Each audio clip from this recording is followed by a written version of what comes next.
2장 목회자의 정치적 책임. 목회자의 정치적 발언이나 사회 문제에 대한 비평은 다루기 어렵고 조심스러운 부분 중 하나입니다.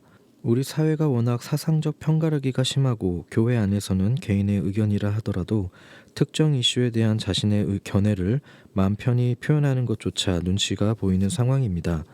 언제부턴가 교회는 차분히 서로의 이야기를 경청하며 합리적으로 대화를 나누기 힘든 공간이 되어버렸습니다. 더더욱 하기 힘든 이야기가 정치 이야기입니다. 하지만 요즘 성도들은 말씀을 해석하면서 개인적으로만 적용한다든가 우리가 사는 세상에 전혀 관심이 없는 목회자를 보며 답답해합니다. 큐티 적용 그 이상을 전달하지 못하는 설교가 답답하고 역사와 시대를 읽을 수 있는 안목이 부족한 것도 답답합니다. 우리는 그동안 온통 개인적인 축복과 가족의 건강 그리고 사업의 번창만을 기도 제목으로 내놓은 교회 모임에 지칠 대로 지쳤습니다. 예수 믿고 잘 살게 되었다는 권사님의 간증에 청년들의 마음은 답답하기만 합니다. 누군가는 집값이 오른 것을 하나님의 축복이라며 간증하지만 그 간증을 듣고 있는 청년은 감당할 수 없는 월세에 점점 한국 사회와 교회의 정을 끊어 가고 있습니다. 지금 한국교회의 신뢰도 추락은 일정 부분 이런 이기적인 기독교, 이웃과 사회를 전혀 돌보지 않는 교회의 모습에 기인하고 있습니다. 하지만 또 그렇다고 목회자가 노골적으로 특정 정치인을 옹호하거나 비난할 때 이보다 더 듣기 힘든 설교도 없습니다. 목회자 개인의 정치적 입장을 성경 해석과 연결해 본인이 마치 하나님의 대언자라도 되는 것 마냥 성도들에게 특정 정당의 입장을 대변하는 경우도 있습니다. 이런 태도는 보수나 진보나 할 것 없이 동일합니다. 어떤 정치적 입장을 가졌든 우리 시대를 향한 하나님의 뜻을 드러낸다는 명목으로 정치적으로 예민한 상황에 개입하려 할 때 성도들은 난감해합니다. 목회자 역시 신학적 확신과 신념을 가지고 자신 있게 구체적인 적용을 했다 하더라도 급변하는 현실 정치의 변화 때문에 난감한 경우가 생깁니다. 얼마 지나지 않아 자신의 입장을 철회해야 할 경우도 종종 발생합니다. 이럴 때 목회자는 참 난처합니다. 정치적 이슈에 관한 한 이러지도 못하고 저러지도 못하는 상황입니다. 나름 성경적 근거를 제시하며 현실 정치에 대한 조언을 하고 싶어도 성도들의 눈치가 보여 어떻게 할지 모르고 있습니다. 그래서 가능한 가장 안전한 수준에서 메시지를 전하거나 아니면 아예 언급조차 하지 않고 지나갑니다. 그 아슬아슬한 줄타기가 어쩜 목회의 고역일 수도 있겠습니다. 앞에서 잠깐 언급했지만 성경에서 그리스도인의 정치적 책임에 대한 메시지나 어떤 원리를 도출할 때는 상당히 조심해야 합니다. 성경의 삶의 정황과 정치적 상황은 지금 시대와는 너무나 다르기 때문입니다. 가장 안전한 방식은 성경으로부터 가능한 보편적인 원리나 방법을 추출해 우리 시대에 적용하는 것입니다.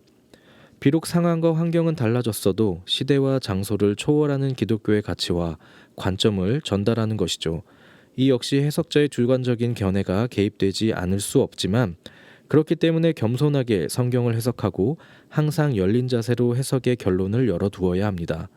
제일 먼저 다룰 사무엘상 12장의 내용 역시 이런 방식으로 오늘날 상황에 적용해 보고자 합니다. 어쩌면 상당히 일반적이고 보편적인 메시지일 수 있겠으나 그만큼 시대와 상황을 초월해서 적용될 수 있는 메시지일 수 있습니다. 사무엘상 12장은 사무엘의 은퇴식 장면입니다. 이스라엘 역사에서 사사시대를 마무리하고 왕정시대를 시작하는 기로에서 사무엘의 역할이 어떠했는지 살펴보면 오늘날 목회자의 정치적 책임과 정치 지도자를 바라보는 태도를 배울 수 있습니다. 사무엘의 고별설교. 사무엘상 12장은 사무엘의 은퇴를 축하하는 내용입니다.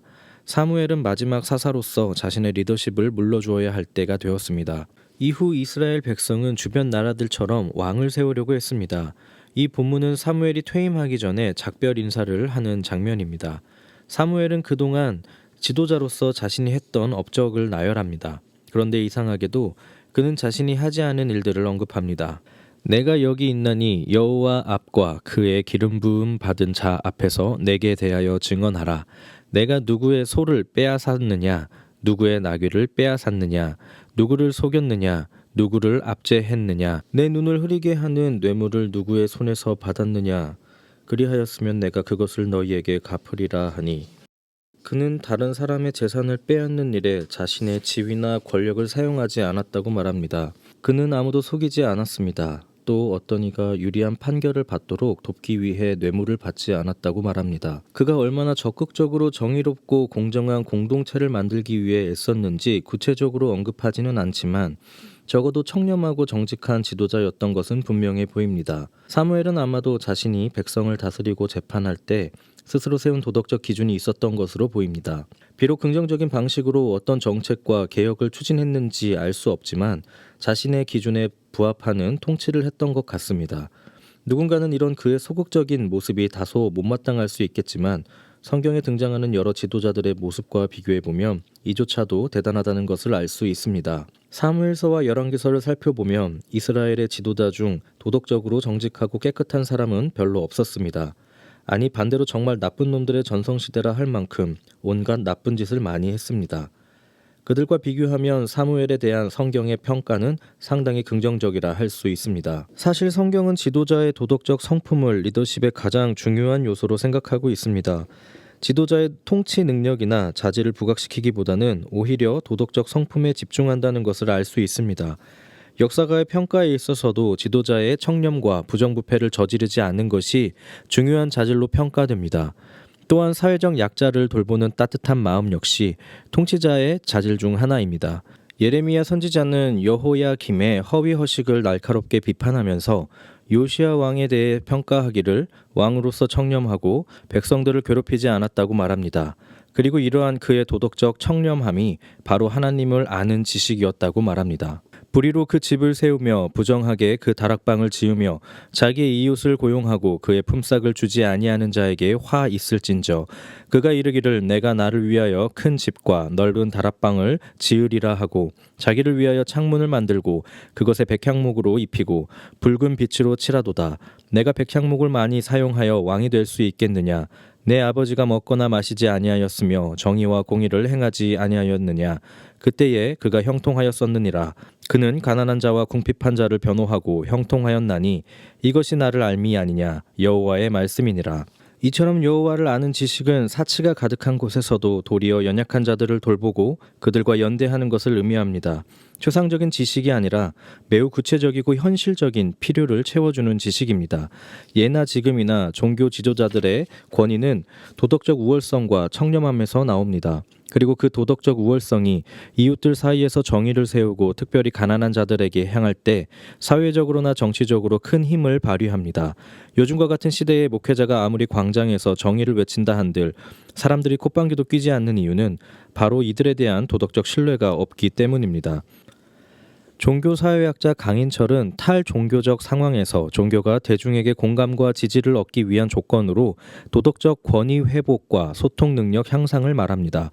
한국 교회가 사회적 신뢰를 회복하기 위해서는 종교 지도자의 도덕성을 사회가 인정해야 하고 발언의 진실성에 대한 사회적 신뢰가 회복되어야 합니다. 종교 지도자가 자신의 사익이나 자신이 속한 집단의 정치적 이해관계를 넘어 보편적인 호소력과 설득력을 갖고 있느냐가 중요한 판단의 기준이 됩니다. 세속적인 기준에 의해서도 종교 지도자의 권위는 도덕적 청렴과 이타적인 도덕성에서 나오기 때문이죠. 또한 이를 수행할 수 있는 의사소통 능력이 있느냐도 중요한 판단 기준이 됩니다. 종교 내 언어와 사회에서 통용되는 언어의 차이가 클수록 대중의 반종교적 정서는 더욱 커질 수 있습니다.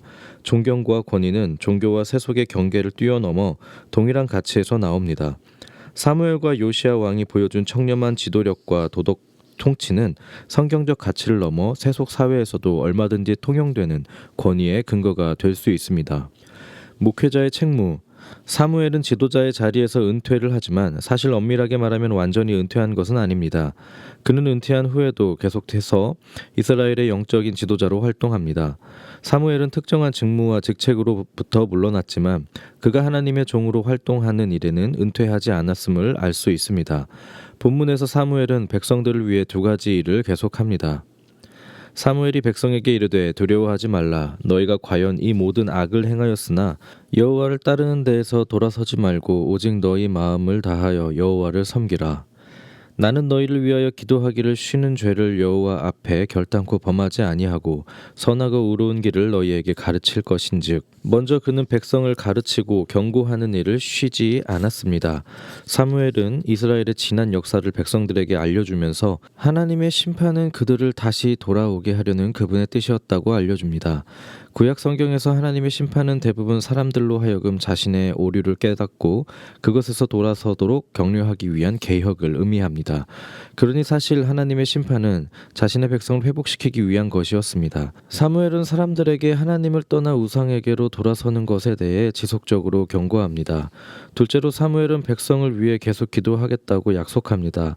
하나님의 심판을 두려워한 백성들이 사무엘에게 기도해달라고 부탁했습니다. 아마 그들은 사무엘의 기도에 즉각 우레와 비로 응답하신 하나님이 두려워 그에게 중보기도를 부탁했을지 모릅니다. 하지만 사무엘은 그 이상으로 그들을 위해 기도하겠다고 선언합니다. 그는 자신의 생이 다하는 날까지 이스라엘 백성을 위해서 기도하고 그들을 가르치고 교훈할 것입니다. 아시다시피 이후에 이스라엘 역사는 격동의 시기를 맞습니다. 사울의 변덕과 다윗의 권력 의지는 정치의 어두운 모습을 보여줍니다. 사무엘이 이스라엘을 위해 기도한다는 말 속에는 마치 드라마의 복선처럼 결코 그가 다스리던 시기처럼 정치가 도덕적이지 못할 수도 있다는 점을 보여주는 것 같습니다. 오늘날에도 교회에서 국가 지도자들을 위해 기도하자는 말을 자주 듣습니다. 장로님의 대표 기도나 각종 기도 모임에서 우리는 정치 지도자들을 위해 기도합니다. 누군가에게는 기도라는 소극적인 행동으로 그리스도인의 정치적 책임을 한정짓는 것이 마땅치 않을지도 모르겠습니다. 저도 그렇게 생각합니다. 그리스도인이라면 단지 기도만 해서는 안 됩니다. 직접 참여도 하고 여러 단체들과 연대도 해야 합니다.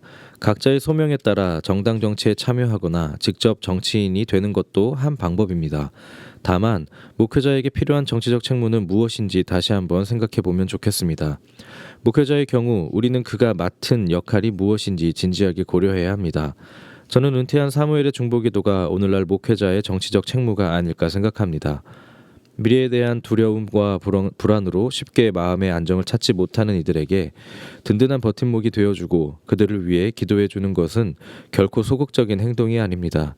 우리 시대에는 진심 어린 조언을 해줄 수 있는 어른과 멘토가 필요합니다. 젊은이의 미래를 위해 진심으로 기도해주고 그들에게 선하고 의로운 길이 무엇인지 알려줄 수 있는 목회자가 있다면 얼마나 좋을까요?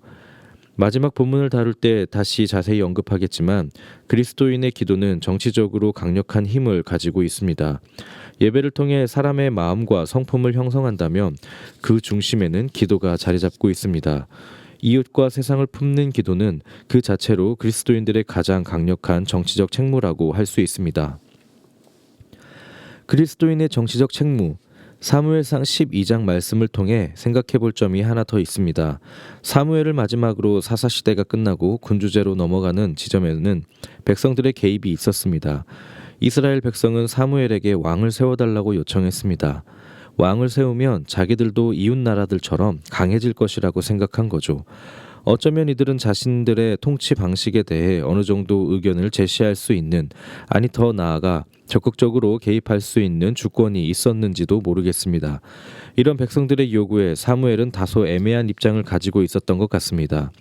사무엘은 인간 왕을 세우는 것이 위험할 수도 있지만 그렇다고 그것이 분명하게 하나님의 뜻에 반하는 것인지는 확신하지 못했던 것 같습니다. 너희가 암몬 자손의 왕 나하스가 너희를 치러 옴을 보고 너희의 하나님 여호와께서는 너희의 왕이 되심에도 불구하고 너희가 내게 이르기를 아니라 우리를 다스릴 왕이 있어야 하겠다 하였도다. 이제 너희가 구한 왕 너희가 택한 왕을 보라. 여호와께서 너희 위에 왕을 세우셨느니라.